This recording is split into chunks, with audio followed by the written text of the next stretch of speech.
Hey. Hey, hey, hey, hey. Hey, hey, hey, hey. What's up?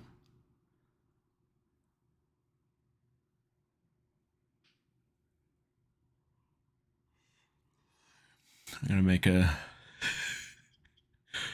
bit of a confession. I had everything ready to go at about 7:15, and I went to lie down. And I was like, Zebra, you should set an alarm, dude. You might fall asleep. You might fall asleep, buddy. You're tempting fate. I fell asleep. And I did not set the alarm, so this could have been much worse. But we're only 15 minutes late to start, at least. Oh, it's almost like 20 minutes. Hey, we're fine, though. We're here. That's all that matters. And we're not going to be playing tonight anyway. We all know this. There's going to be no gameplay tonight, most likely. Unless things go way faster than I thought.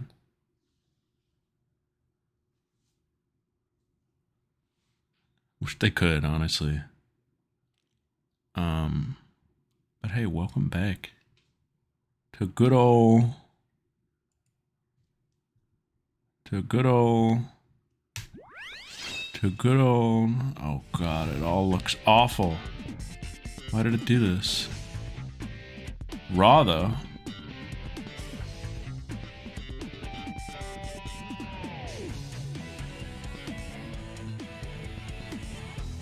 There we go. It's better. It's better. It was ready before stream, I promise.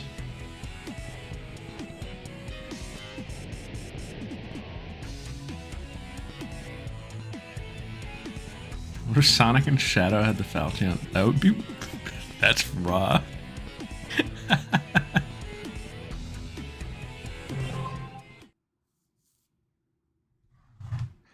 Kingo, how about Gozaburo for your Magikarp? How about Gozaburo?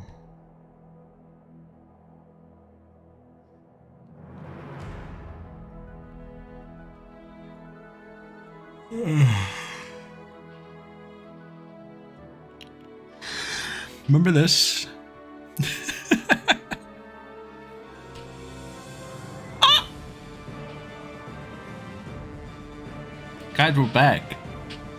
We've never done this. Have we? Have we ever done this on this scale?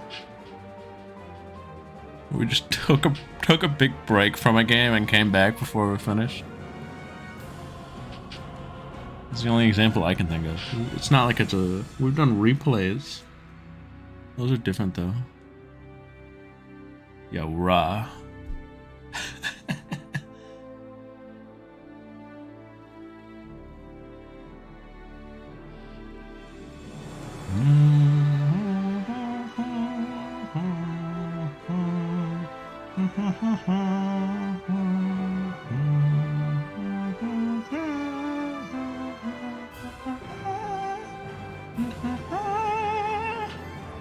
This is the Fire Emblem theme.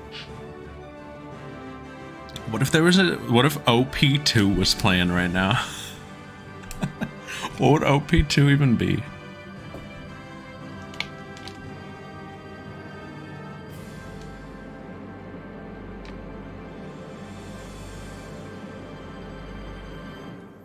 Yo, what are those? The gems are cope. The gems are the most cope thing in the plot of this one.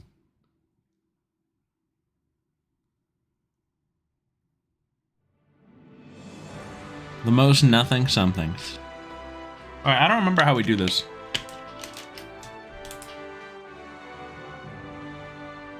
So this goes here. I had such a crazy... I mean, it's not that crazy, but... My setup for playing the 3DS was, it was something.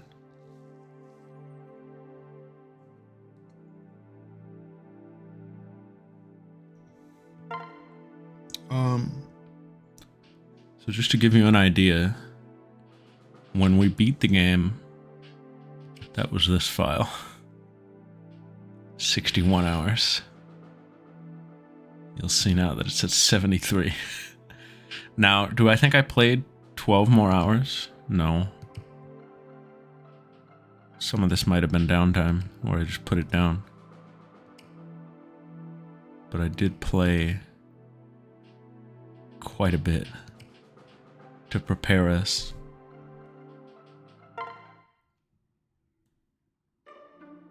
Look! Look, look, look! Whoa. And don't even think, we're not even gonna look at this menu. We're not gonna look at this menu right now. Don't look down. We're not gonna look at this menu. There are monsters behind you. Just a peek? I'll give you just a peek. Whoa! Actually not as bad as I thought. There's a lot of yapping to be done though. The barracks. It's a lot of dark flyers. Oh, she! I think there's a higher RNG chance for it to be your spouse. But that's really funny. Not a guarantee.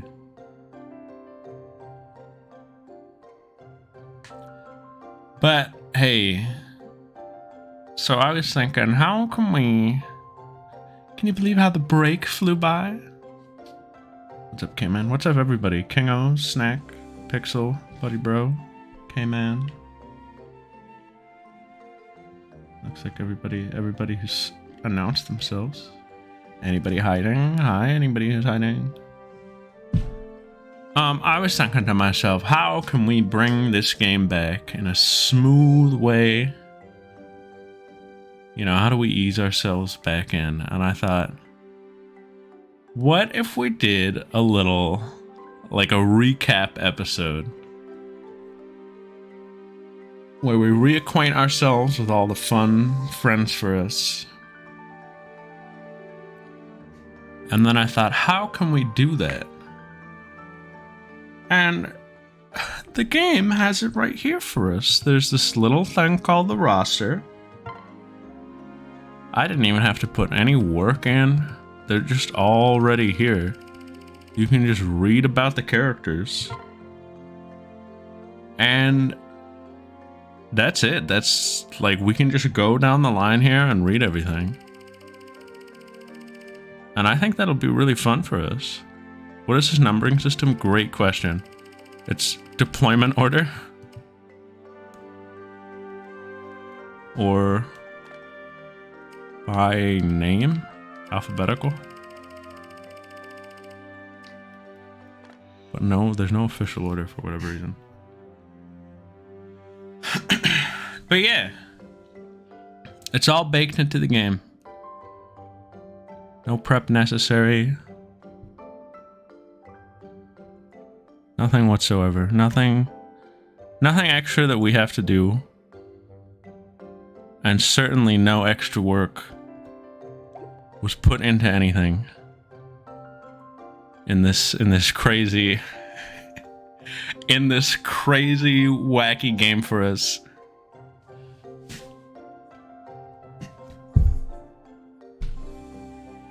So we can totally start digging into the roster. Look at our little character bios. And have some fun for us.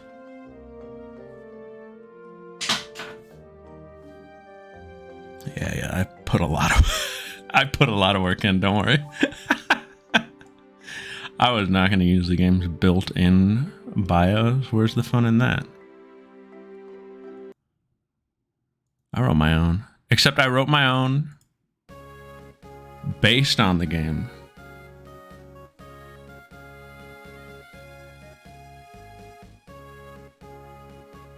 So I took the existing rosters, or the existing bios in the game, slapped them all in a spreadsheet, and then added our own stupid stuff to have some fun. And once we get through this, we might chip away at the wall of supports.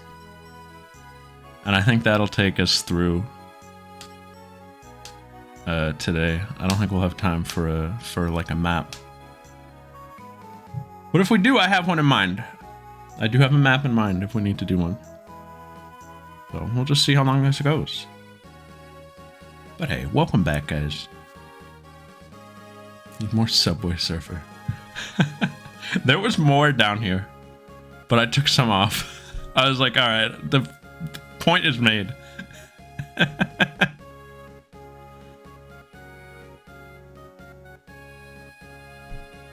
It was too cluttered. It already is, but that's the joke, kind of. Let me pull this up on my end. Oh wait, that doesn't work. I'm gonna put this over here for once.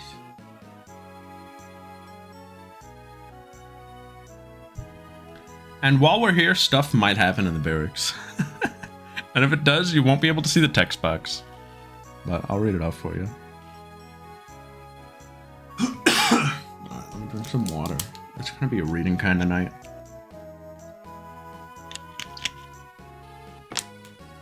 But first up, our main character, good old Grillbacks. Did you miss him? I missed him. We have the breakdown here. Character name and their current class. And then new class. We do Collins for if you need help reading. I'm gonna say no. Hold on, let me do something real quick. I hope this doesn't spoil. Oh no. Yeah, no, that doesn't do anything too bad. Let's swap screens here.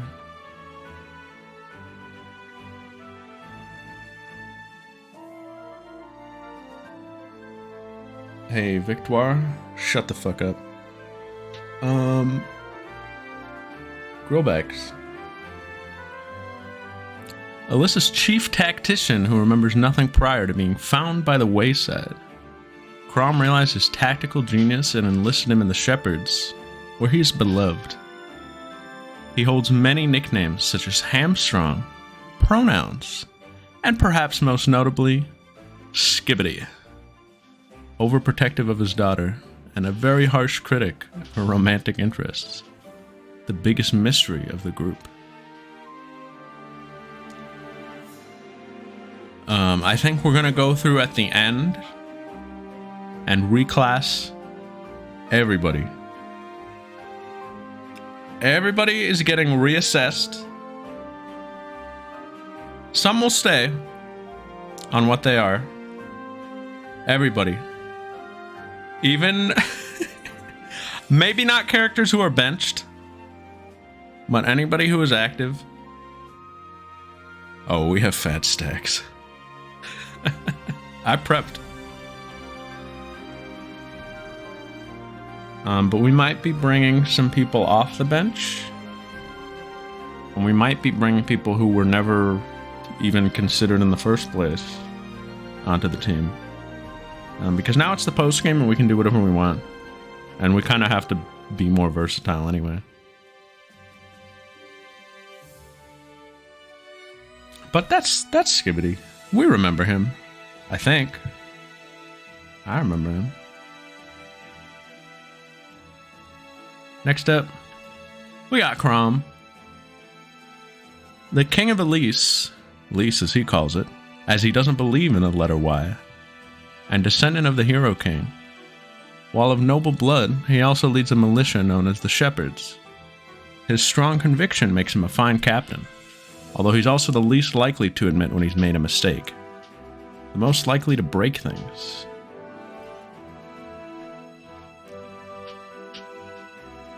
For all of their names, I used a different font to add a little character. This was like, I decided on this like Sunday night right before bed. I was like, what if I gave them all different like fonts or something? I was not even done writing the bios. And I was like, what if I make it look like they all like signed their name or something? This was all very last minute.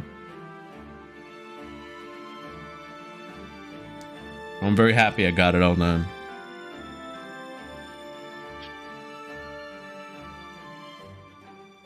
Next up, Lissa.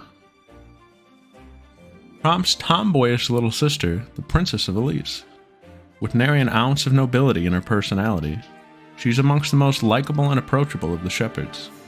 Always eager to see some action, she's constantly trying to find her way onto the front lines. The girl most likely to snort. All of the roster entries have these like superlatives or whatever at the end of them. Some of them are really funny. Some of them are like not mentioned anywhere else in the game.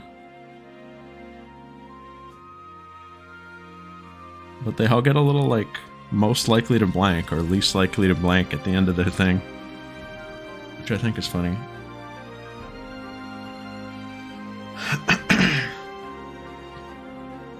Frederick, Prompt's lieutenant, an Elysian knight who is sincere to a fault. He tends to demand tremendous effort for seemingly trivial things, and prefaces such exercises with a grin. Refuses to let the younger generation show him up, but may be struggling to meet that ideal. The fondest of starting fires. Frederick was not really on the team.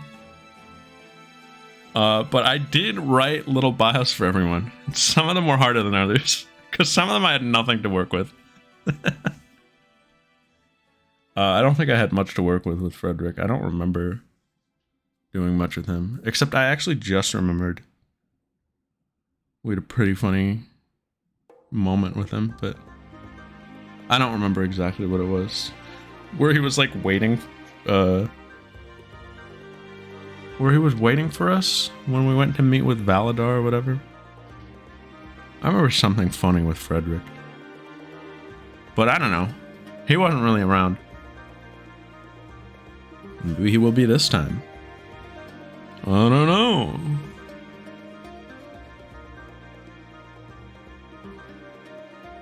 Sully. A no-nonsense, capable shepherd with a mouth that would make brigands blush. Elysian women admire her strength and call her the woman to end all men. Nobody can quite place her accent, but rumor has it she's a distant relative to the Pewterschmidt nobility. The last one you want cooking. Good old Sully. I picked this font because it looks like the Family Guy font. I don't think it officially is, but it looks like the Family Guy font. It was called like Luckiest Guy. Oh, new events! Who? Who's even in here? Who is there? This Stahl and Kelly? They don't know each other. They have no relation. They're just gonna yap. What do you got to say? It's nice to see you in good spirits. Did you win your last training match? Oh no, I just had a good meal, that's all. Want to eat together next time? Yo, what's up, a new artist? Yeah, that's the goal, to kind of get everybody, to ease everybody back in. Or to catch people up who weren't here, because this was originally a Friday game. And season 2 here is Tuesday, which is a big first. Sully with her children Stewie, Chris, and Brian, yeah. And don't forget Vinny.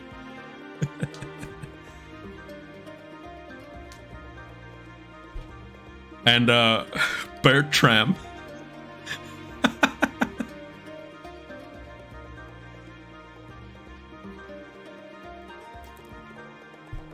I loved Kelly too, and I love Severin, and I love a lot of them. Varion, a secretive noble from Valm. While fools would brand him a buffoon or a braggart, his boasts are often founded. He is swift to propose to anything female. Among the shepherds, he commands great respect and popularity, with many referring to him as the king, the most prolonged primper. Classic guy. One of the funniest, breakout starts for me.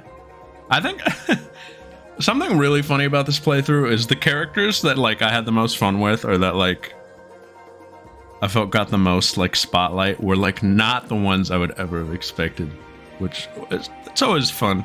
That's the magic of streaming.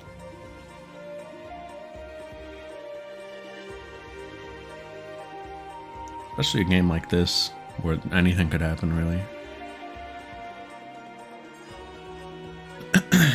Stall, a surprisingly normal shepherd with a big heart and perpetual cowlick. He has a good head on his shoulders, but the rest of him often has trouble keeping up. Unbeknownst to most, he's also a massive fan of Disney's Goofy, the most eager to clean a plate.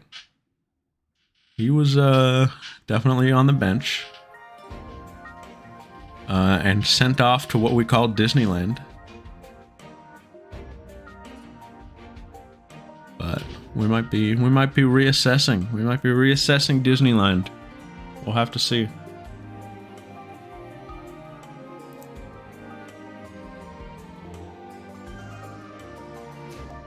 What do we got next here? Oh, good old Vake, whose voice I hated doing. Vake, who was on the team for a bit, and then I quietly retired him because I didn't like doing his voice. And he wasn't performing, really.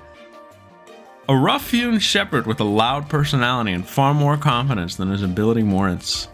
He sees himself as exemplary and reverently refers to himself in the third person. His loud, gravelly voice... I guess that says gravely, huh? His loud, gravelly voice commonly leaves him unable to speak after overuse. The best at misplacing things. But maybe he'll be back. Who knows? Anything can happen. It's the post-game, Scuzetti. Muriel, a grandiloquent but fastidious shepherd who grows irascible if so much as a single arrow sits ajar in its quiver. She adores research and obsesses over her object of study. Mickey Mouse is one such object of obsession, leading her on an extended trip to Disneyland. The most superfluous packer. Who knows? I'm not saying anything till we get to the end. About who's back and who's not. And who's getting cut. There's no cuts.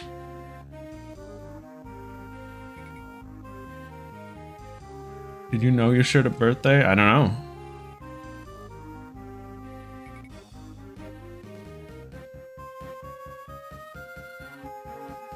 I actually checked, and I don't know how many birthdays we are going to actually manage to overlap with. But I'm sure there'll be a few. I think there was at least one I saw that we will be playing for. But that'll be fun for whoever it was. I really don't remember.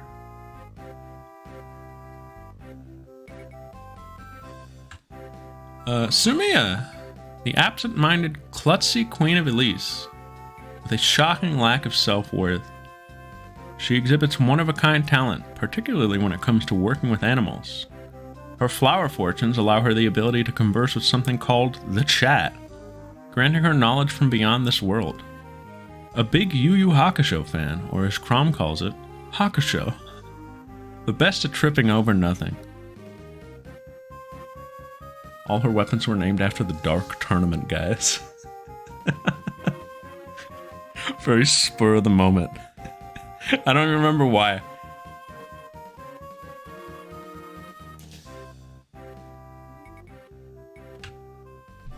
Callum, who I didn't remember to write a bio for. Shoot.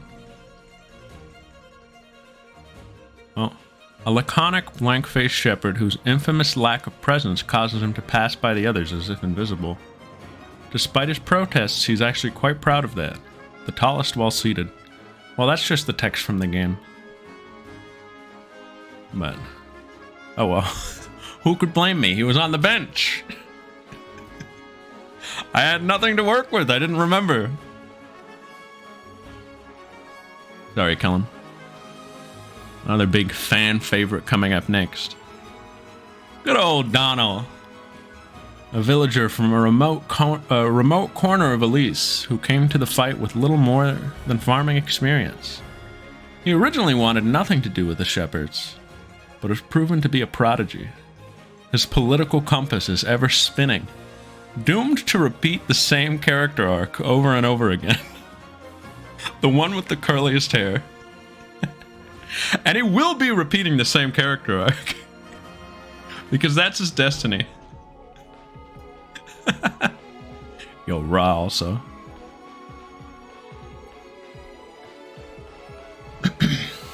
These remixes they did and Engage for like the different games for the DLC maps. I really like a lot of them.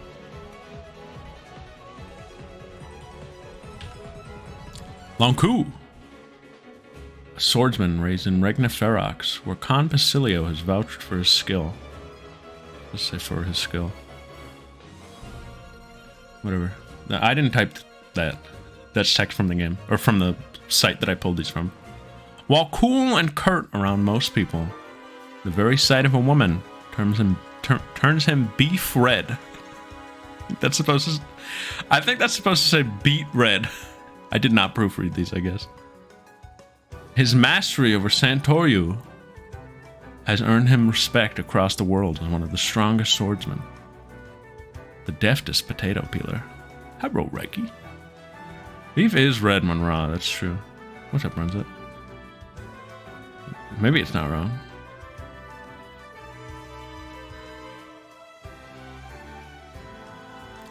Rickon, a novice shepherd who looks and acts like a child. While this endears him to others, he hates being treated as anything less than an equal. He's passionate about workers' rights and has taken it upon himself to codify Squire Law, a proposed set of guidelines to ensure safe and fair conditions for his fellow shepherds, the most popular with cute animals. Rickon got like soft retired. I remember he just wasn't like, he wasn't keeping up. Maybe he'll be back. Something that is genuinely important, between streams, even characters we have benched, if they are a parent, I will be grinding them in the background or what have you, because it's going to be important. Going to be very important for late game.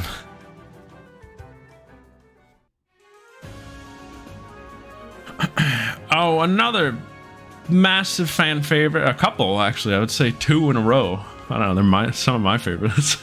Good old Maribel. Lyssa's best friend. A proud and sharp-tongued noble from one of Elise's most well-to-do houses. Well-to-3 houses. She is cold to strangers, particularly commoners, but warms quickly. Revered as a goddess of victory and balm for her triumph over Walhart the Conqueror, the most likely to toss in her sleep. Maribel pleased. What a classic. She beat Walhart. Remember that. And next up, another funny one. Gaius. A cool and capable Elysian thief who will take any job for the right price. He's absolutely obsessed with sweets and hides 50 varieties of emergency snacks in his cloak. Quick to flee at the first sign of danger, he's earned a reputation for throwing, when it counts most, the most frequent nosebleeder. Let's hope that reputation doesn't come into play that often this time. He is fraudulent. He has not recovered from the tree. I've never seen a reputation plummet so hard. Oh, friendship and adventure. He has no feet. Pan! A nationless shapeshifter and the last of the Tagwell. While cool and sensible by nature, she shows little interest in finding a partner and remedying the fate of her race. Utilizes the electro technique, inherent and unique to the Tagwell.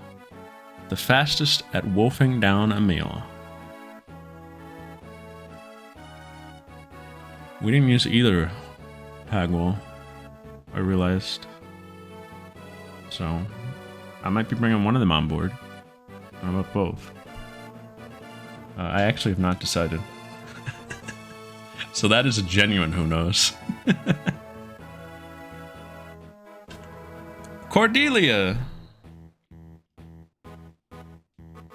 An Elysian Pegasus Knight who has been friends with Sumia since childhood on No Other Dash. Her beauty, skill, and record are surpassed by few, yet she was never able to win Crom's heart. As of late, she's taken a position as a flight attendant at the Elysian Grand Airport, and she's damn good at it. The deepest, most frequent sire. I remember her being the most regrettable bench. Because I was just like, there's no room for her anymore. I think she was the last bench I did.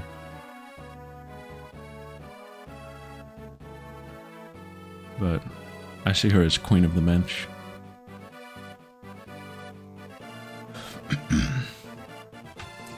Gregor! A likable merc, whose feet have touched the soil of many a land.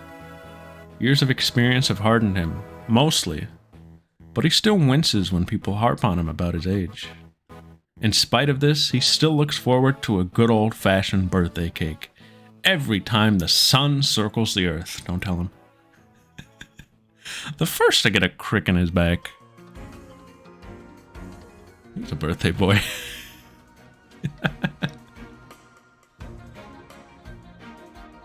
I think it was his birthday before the last session. I think that's what the joke was. I just remember he was a birthday boy. Noe, a Manakete from No Land in particular. While she looks young and likes to play outside with children, she's actually over 1,000 years old and counting. Constantly trying to get Rickon to add mandatory recess to Squire Law, but has yet to be successful. The biggest oversleeper. Trial of the Academy? Ruh.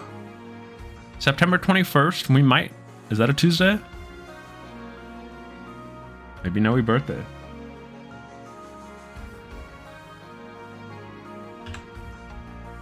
Libra, an Elysian priest with a calming mind, hailing from the far-off land of Atami. So lovely are his features that strangers often mistake him for a woman.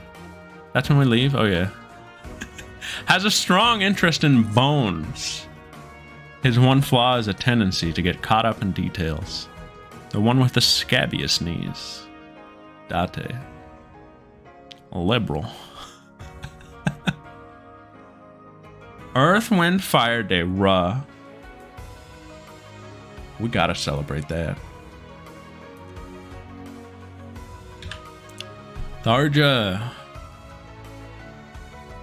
A mopey, Plegian dark mage with a jealous streak. She usually keeps to herself and chants disturbing hexes, but openly stalks grillbags, in whom she has an unhealthy interest. She takes pleasure in bullying those weaker than her, specifically those less apt at the dark arts. The one with the darkest thoughts. I hope we get more Meyer for her. That was always fun.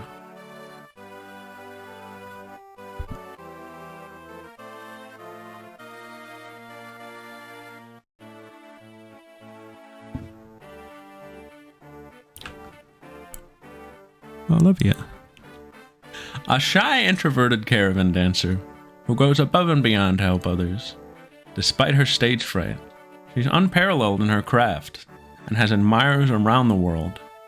Her quiet voice makes her difficult to hold a conversation with, but she'll absolutely talk your ear off if given the opportunity. The most mesmerizing singer. It is smaller than most. Any smaller and you would not be able to read it.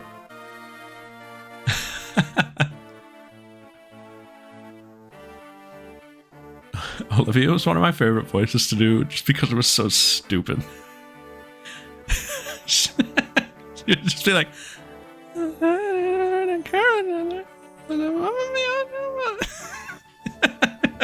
so pointless.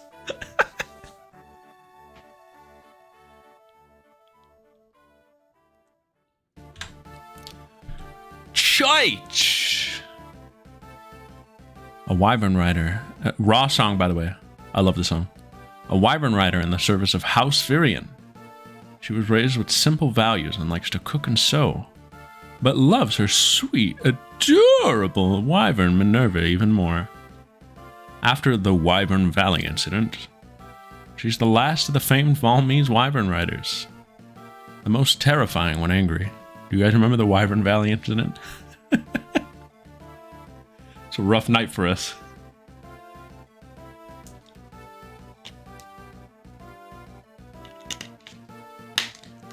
Maybe one of the funniest moments, though. They all died.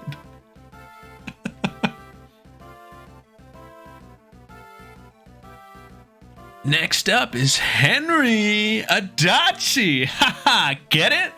That's it, that's the joke. A plebeian dark mage with a fetish for bloodshed and an indelible grin. While disarmingly optimistic, he shows a gruesome lack of mercy while on the battlefield.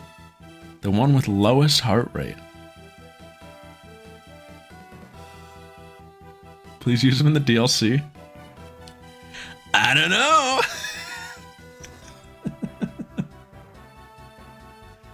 We'll have to see. He's not even married to anybody. It would be a dead end. Next up, a classic. A classic for us. Welcome! Anna, the clever right hand to Lord Berto of the Green Goats. She's an enigmatic merchant with a bevy of identical sisters. More than she can count. Like most merchants, she's a smooth talker who loves both gold and rich customers. The one with the fattest nest egg. Shoutouts to Anna. What a funny path she had. She's with the goats now, though.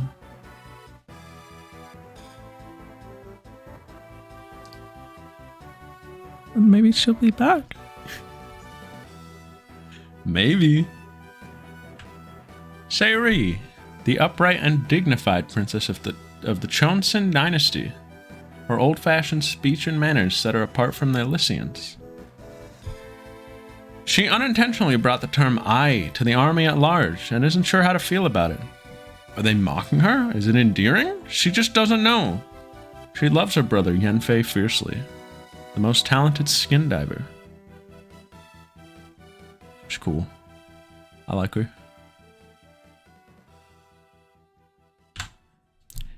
Tiki, the extremely British voice of the Divine Dragon. While mature, she also has a childlike side. Being a dragonkin, she's lived since days of yore, and was friends with the hero King Marth, the most likely to sleep in. Bow, bow. Tiki's cracked. I was leveling her up and I was like, oh my god, her stats are insane. She's really good. She was our Manakete that we used.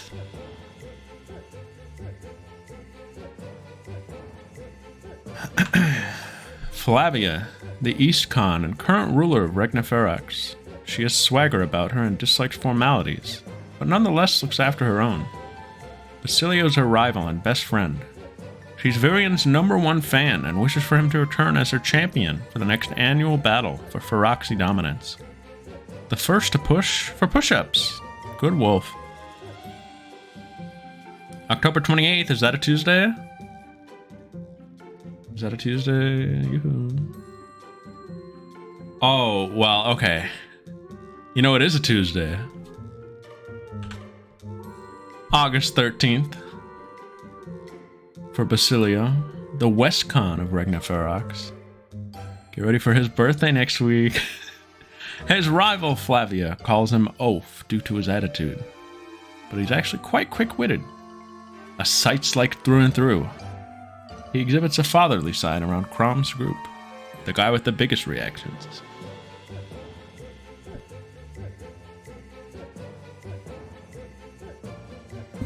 I know there was one session, the session where like all the plot happens, where Basilio did a lot of talking, and my voice really hurt afterwards. There was a lot of talking from him, Valadar, and like Crom and Frederick, which were all really deep, like, they took my voice to the ringer. This was definitely the hardest game to play for my voice. Funny though. Alright, and that's everybody in the first gen. Now, moving on to the others. The second gen. Lucina. Crom and Simia's future daughter, and Cynthia's older sister. A kind and just princess who's made it her duty to save the world, taking inspiration from both her idol Trunks and her late master, future Donald. She loves her father and would do anything to keep him safe, the least likely to get a joke.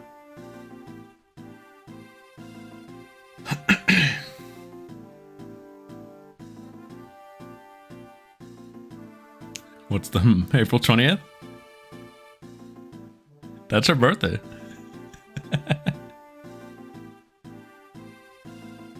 And Morrigan, Grillback's and Maribel's future daughter, who appeared at their wedding reception.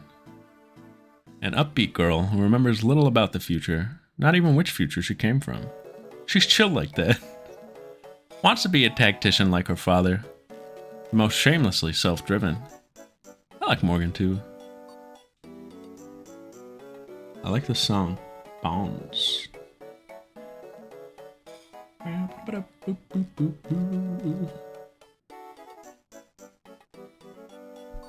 Mr. Beck's birthday.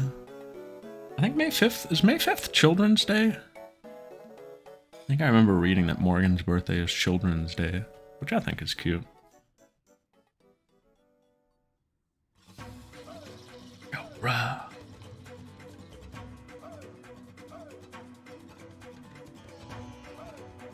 Owain, Lyssa and Gaius' future son. His elaborate theatrics suggest a need to stand out, as do the absurd names he bestows upon his weapons and his special moves. Responsible for naming roughly 95% of the army's weapons. The most apt to shout, "Level up!" Kaiji Tang.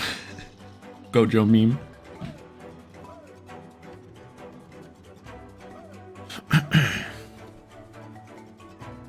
Inigo! Olivia and Lonco's future son. A friendly young Irishman with an insatiable love for women. However, the ladies see his flirting as shallow and seldom bite. Surprisingly worldly beyond his years. He secretly wants to be a dancer. The biggest night owl.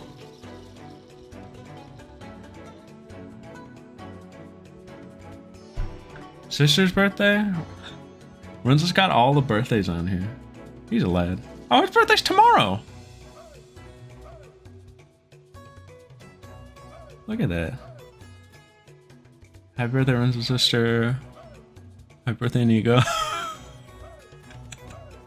Happy birthday, birthday buddies.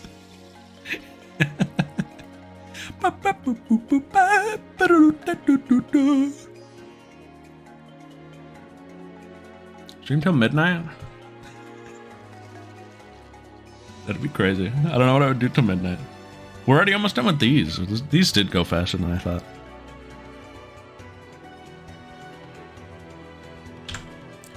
Barady. Feb 22nd. Maribel and Grillback's his future son. While he looks terrifying, he's more likely to burst into tears than bust out a weapon. Enjoys tea time with his easygoing pa as a way to get away from his smothering ma. The scar on his face is from a stray violin string.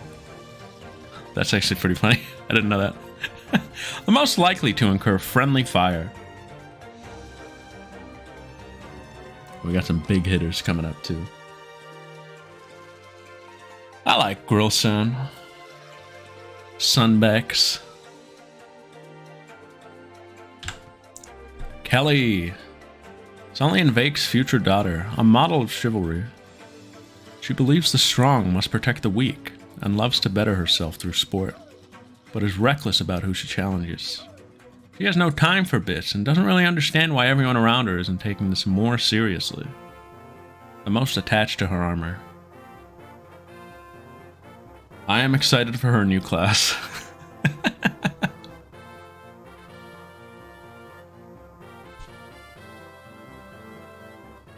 Next up's a big one, guys. Everybody post your new emote. We got Cynthia. Sumia and Crom's future daughter. A veritable force of nature when it comes to enthusiasm. Extremely sentimental and values family above all else. Shares a particularly special bond with her Aunt Lissa, who, controversially, gifted her a Y-pad at a young age that changed her life forever. She longs to be a hero, the epic kind, but, like her mother, slips up more often than not. The most baffling sleep talker. Hilarious. Changed the game forever. That session was so much fun.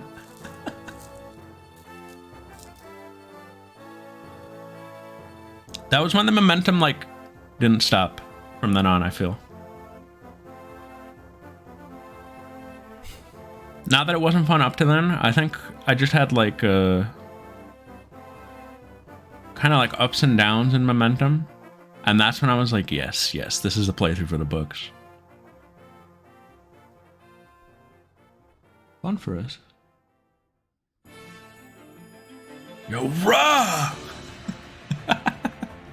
I've been thinking about this game lately.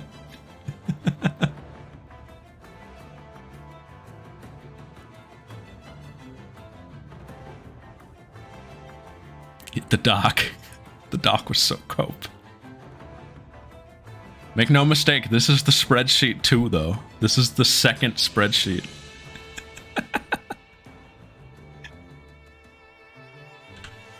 Severa. Cordelia and Donald's future daughter. Growing up in the shadow of her mother has given her an inferiority complex and an attitude to match. Loves her father, who spoiled her while she was still with her. She likes using words to get her way. A sucker for a woman with abs. The most wasteful shopper. She was probably our most cracked unit. You remember the final map where she held the line? Her and Kelly? They held the whole back line. Everybody else was up front, and the two of them held off literally every enemy at the back. It was crazy.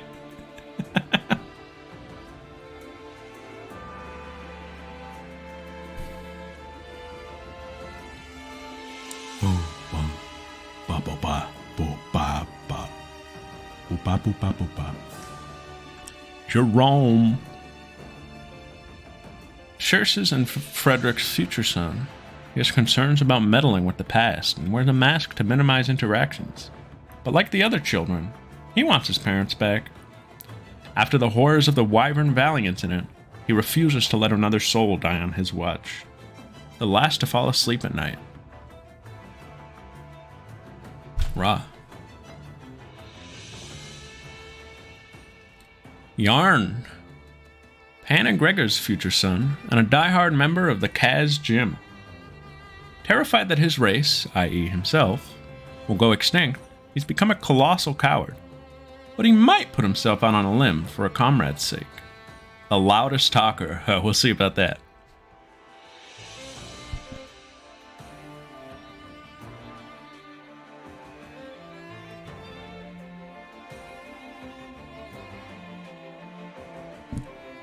Like I said with Pan, I'm definitely going to put one of them on the team.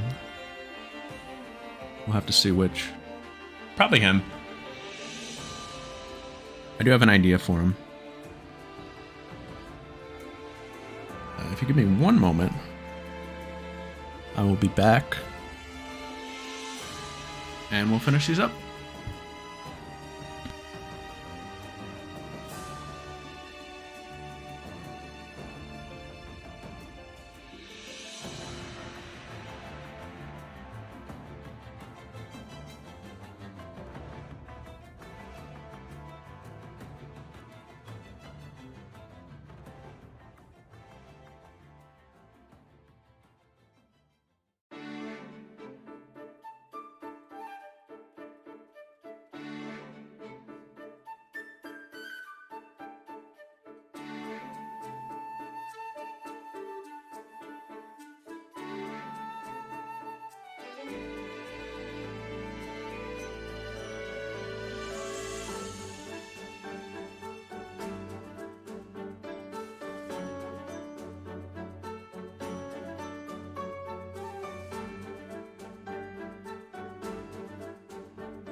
I'm back. Why that brunch? My tummy? Is my tummy making noises? There's nothing wrong with my tummy.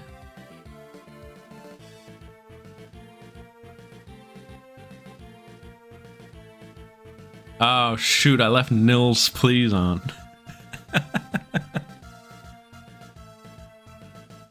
Shoot! Don't get too attached. No, whatever, we can stay on for now.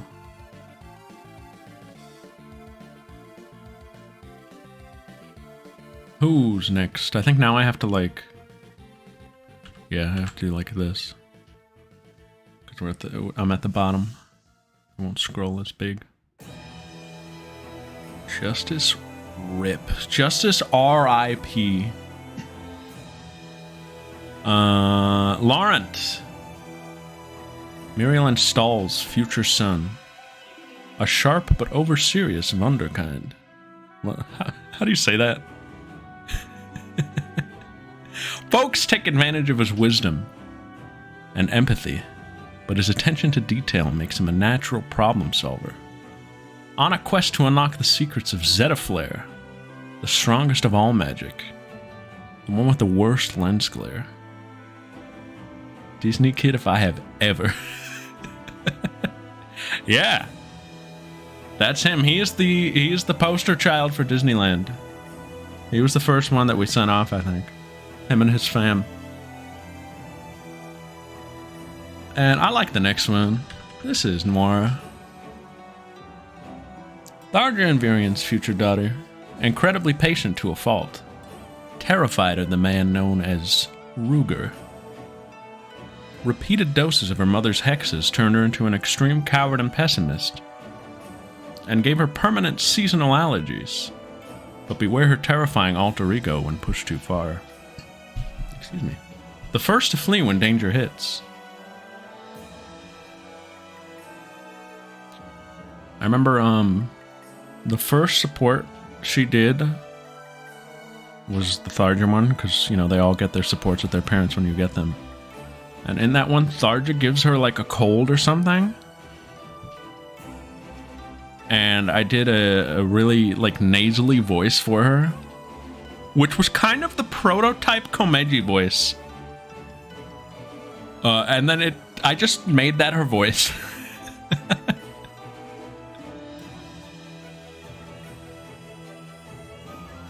It was a very funny voice to do, I thought. She also was not going to be on the team. I decided last minute to add her. She was the last addition to the team, I believe. She was not going to be on the team at first. But I kind of had to. It was too funny.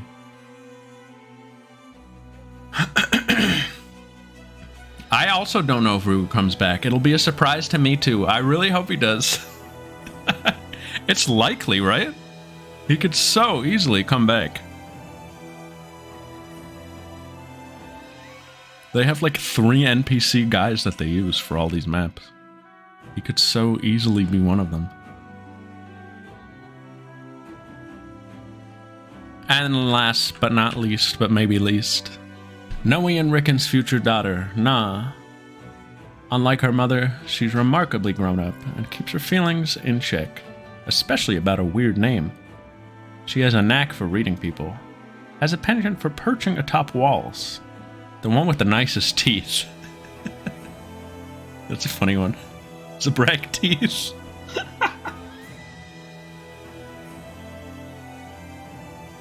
What?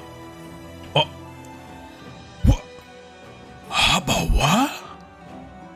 Who the hour? What the hour? Why the hour? When the hour? Where the hour? Who are these? I don't know if I'm going to actually do these.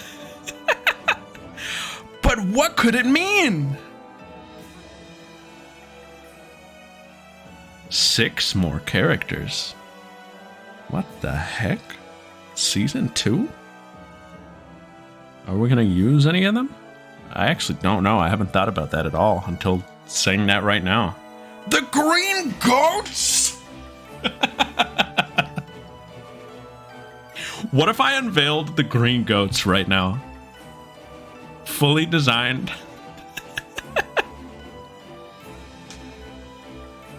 Tenfinia?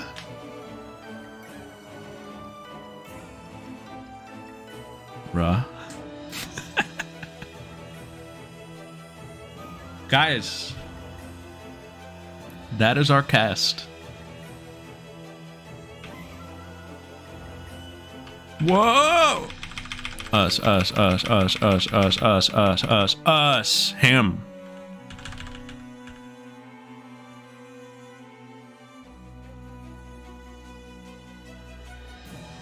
We're back. We're back in the driver's seat.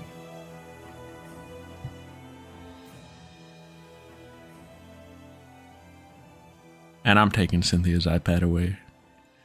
Give it back. Go to bed.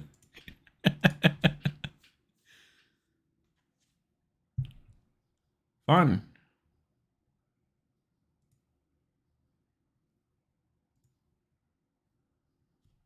Now I guess we game. We're not going to be playing the game. Next step. The next step for us? Part 2 of why there will be no gameplay this week.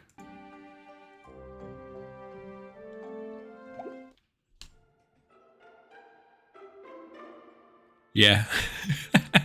That was the first thing I noticed, which I thought was perfect. I was so happy with how it came out. I was like, it looks like she's in bed and like cheating. She's not supposed to be up watching. She's in like her dark room watching Coco Melon. She's watching Help Me!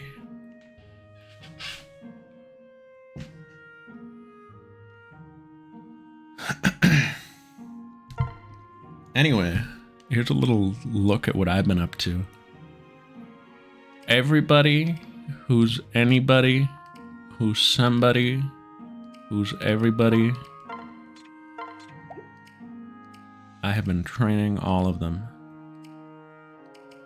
They have all been on a training arc for them.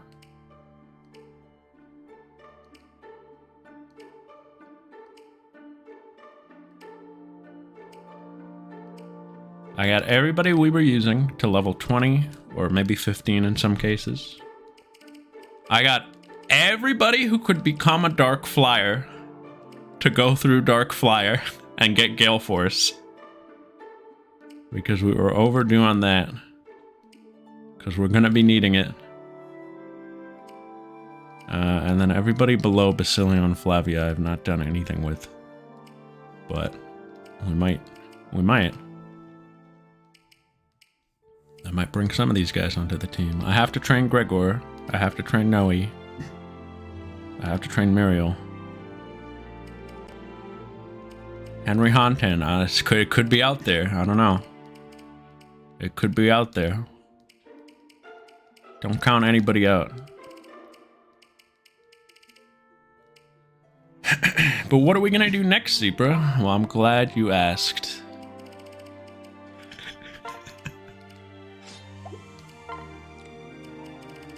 We are going to have some fun.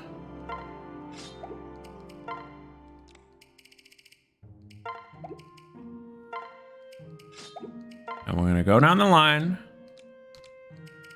I probably should have put these in their inventory beforehand. And we're going to decide. Are they going to reclass? Are they going to stay class? But I'm going to tell you 90% of these characters are absolutely going to reclass. Something new and fun and fresh.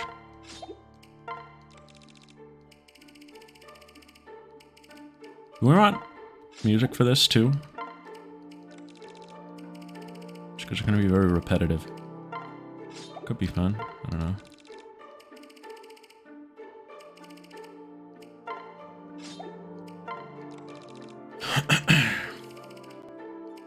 I am going to put a seal in everybody's inventory. Just for, to keep you guessing. But some of these characters are not actually going to use these.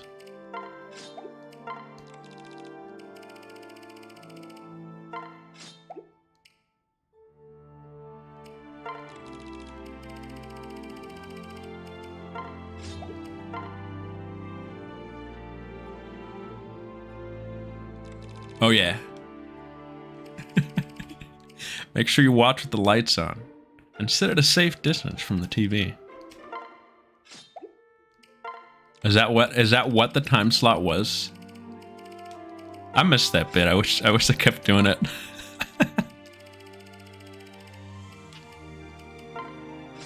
I like whenever Sogo would say it.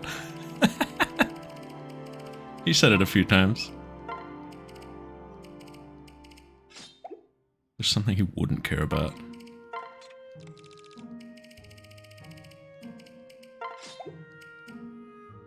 Sogo meme. It's a brag megaphone.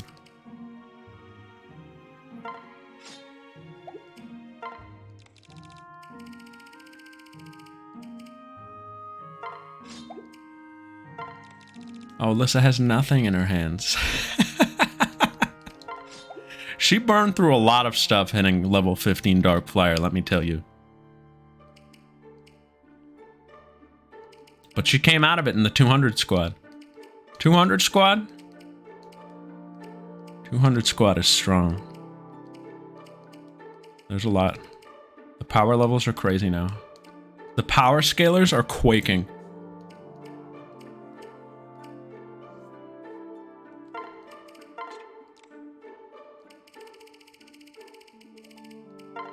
I love the little rating. The rating is so toxic. Because it is not a good number. I mean, it is.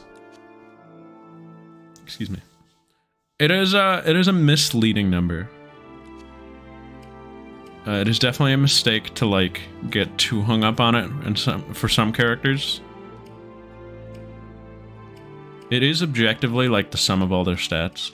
So like if it's high, it's high. But like, what's a good example? Like Brady. He's really good, but his strength is low. So he looks weaker.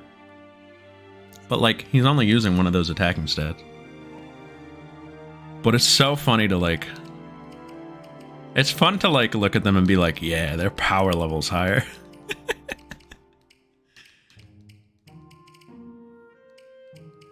Where'd I leave off?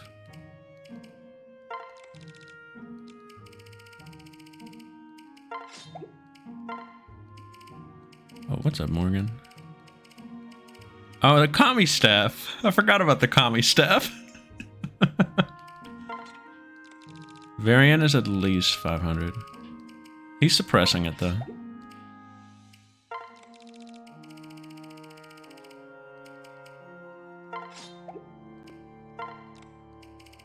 Oh, they're next to each other. What of a family? And Auntie Lisa. We're back. Alright. I don't know what order we want. Maribel? Hello? You didn't get one? Maribel displeased.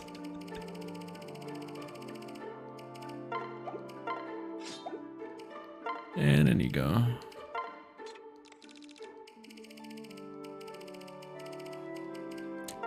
Now the chaotic thing about this is there are bound to be some stinkers who have to relearn how to fight and have low weapon levels. Hopefully not too many. But we're really doing this for the Gen 1 characters so they can get a new skill and be like fully fleshed out. But obviously it'll help everybody. This will benefit us all. And it'll be fun. Oh, Frederick. I wanted him to hit 15. I forgot. Alright, guys, you know what?